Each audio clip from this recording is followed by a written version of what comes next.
One thing with photography too is your style. Like I really like your style. Like just looking through your Instagram, you have a unique style. So how did you kind of discover that? Because I feel like for people that are just starting in photography, it's trying to find their own unique style. Like how did you come up and find yours? So it's actually funny because I just thought about this recently. So the way I edit photos, it might sound like a little like nerdish, like explaining this, but like um my photos are like the dark parts of the photo are very dark and the light parts are very light. So the shadows are very dark and then the white parts are very bright. And it creates this contrast. And I didn't realize I did that because when my gear isn't that good and it still isn't that good, I do that because it hides a lot of the detail because my photos would be very grainy if I like edited it properly. So like because my gear wasn't that good, I try to hide all the detail that would have made it look sort of bad. So that's actually how I realized because I did a lot of concerts and it would be like bad lighting situations. So I realized that a lot of my stuff is like edited that way because my gear. So I kind of adjusted to how my gear was. Also, I think I learned so much on YouTube and stuff like that that I sort of like I have a lot of influences and I sort of took a lot out of each of them. Um, and this is whether I'm watching a tutorial or like using a preset pack by someone else. I think I think the person that's really influenced me in the photo stuff is like no, not Sam Calder, Rob Strock. He makes like travel videos and he released a preset pack. I think it was the first one I bought. And I sort of adjusted the presets because I liked the presets, but I adjusted it to a way that I liked a little bit more or like things I didn't like about it. And now I sort of base off my presets like off of his. Like I don't know if that makes sense, but like I sort of took a little bit from each of my uh influences, you know? Yeah, no, I think that's how I think that's how people find their style, right? Is they just try and emulate what the people they admire do, and eventually through doing that, they learn more along the way, and they kind of craft and mold their own look and feel through that. And I wanted to ask too, when it comes to like your style, then you said you're using the style based on the gear you have. When you have new gear, then do you think your style is going to change, or are you still going to try and match to what you're doing with your current gear? I'll have to see. But I think it'll look probably the same just because I like how my photos look. But I don't know. Like I've even been thinking like, should I even get new gear?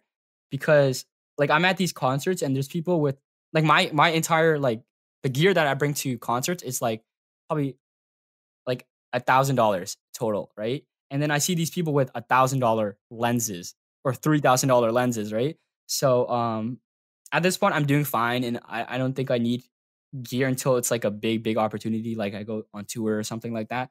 But I think I'll stick with what I have and like I'm currently editing because it's worked out for me, and I also like the style now, and I think I found my distinctive style because I know a lot of people they can sort of just tell if a photo is mine, which is cool. Like just not even reading the username, they can just tell.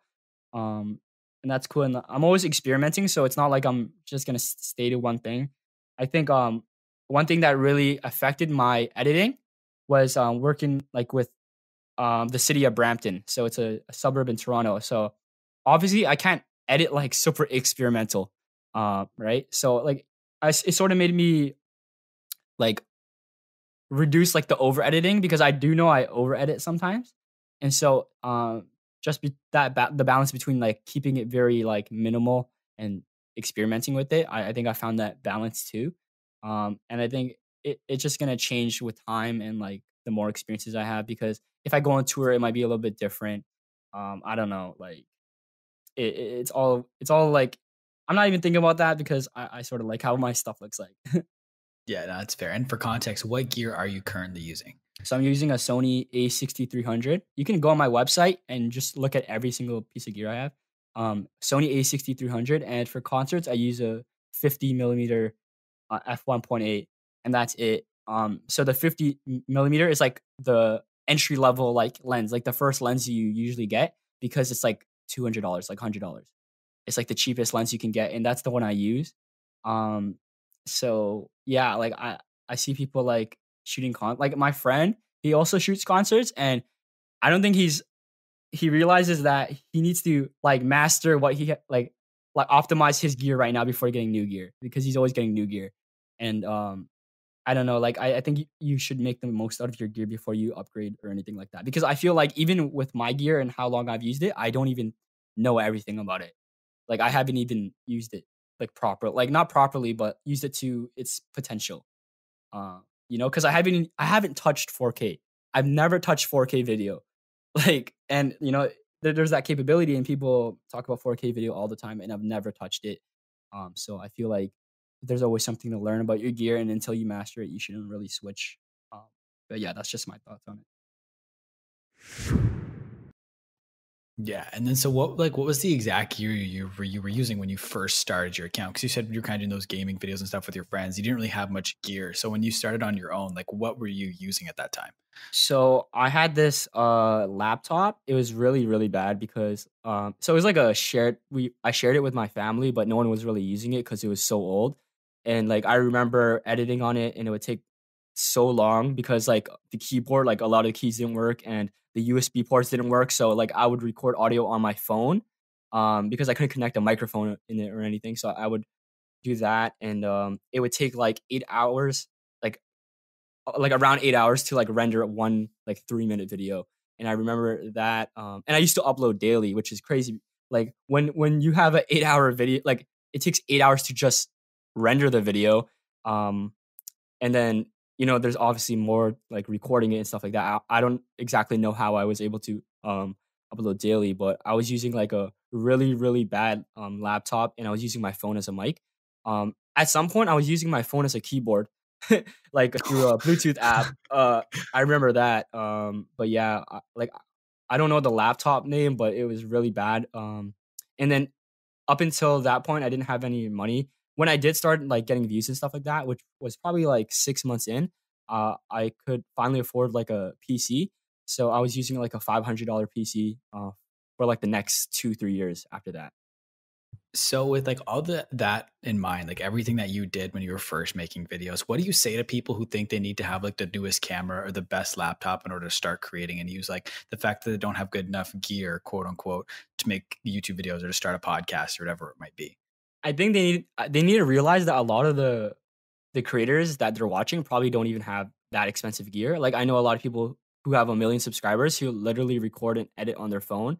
Like it's very like I think it's more important like the type of like what you're saying in the content, or like what you're providing, like what value you're providing. So for me, for example, it doesn't matter how like it definitely matters how good the audio is, but like if the audio is okay, it matters more about what I'm saying in the tutorial and if it's helpful, right?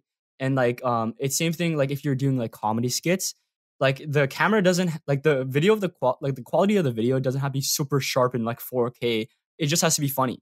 So I think it really it's important just that the value is there before like you worry about the quality really, because people will subscribe to you because you're providing something for them. Like people don't just subscribe for no reason. Like if you search up one of my tutorials, like you find it on the YouTube search, and then you're like, oh, this guy's videos are helpful, you're gonna subscribe. You're not just gonna subscribe because if the video didn't help you, you wouldn't subscribe. So I think just providing value, it should be the number one thing, and just realizing that like gear isn't everything. Like I still like my last I think my second most recent video, I recorded it like 90% of the video on my phone, and it was literally just like a little short film of my summer. And I was hesitant to post it just because the quality was so bad, but I posted it and it's performing really well. So that's just what I have to say. I think people are too worried about if their content's good enough, but they don't even put it out. So my sort of thing is like it's better to put out something than nothing. And that's sort of like even my mindset right now. Like I was scared to post stuff that wasn't that good.